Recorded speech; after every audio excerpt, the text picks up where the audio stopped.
Druhá časť rebríčka najznámejších creepypast. Tentoraz to máme Russian Sleep Experiment, The Rake a legendárnu Borazku. The Russian Sleep Experiment. Dnes otvárame barkerovským splatterpunk hororom.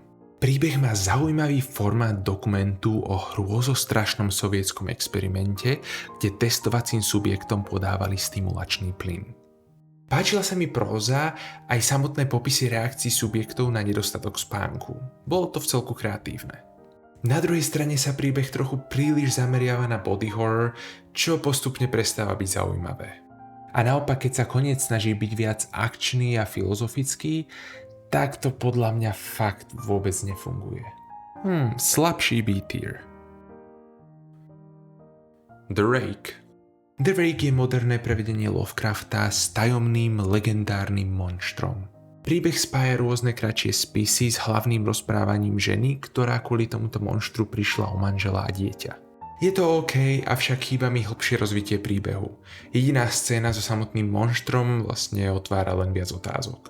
Podobne ako Jeff the Killer, tento príbeh trpí tým, že sa niekto snažil opísať obrázok a nie vytvoriť plnohodnotnú poviedku. Za mňa D-tier. Borazka. Druhú epizódu uzavrieme legendárnou Borazkou. Toto je prvá creepypasta, ktorá pôsobí naozaj profesionálnym tónom. Má kvalitnú prózu, zaujímavé postavy a hutnú atmosféru.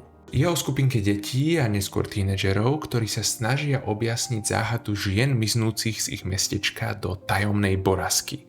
Nebojí sa tiež rozprávať o témach ako šikana a problémy dospievania v malomestskej komunite. Dej je dobre rozvedený a ladený do psychologického thrilleru, aj keď postupne podľa mňa jeho logika trošku upadá. Popravde som ešte nikdy nebol tak nadchnutý z prvej polovice príbehu, aby som zostal úplne sklamaný zo zvyšku.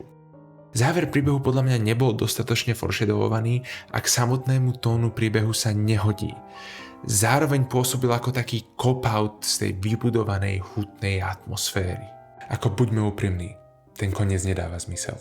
Napriek tomu zostáva Borazka jednou z najlepších creepypast. A-tier. Inak moja vlastná creepypasta Kľúčniková hra je do budúceho týždňa plne dostupná zdarma na obyčajný nepokoj.sk. Tak si ju nenechajte uísť a napíšte mi, ako sa vám páčila.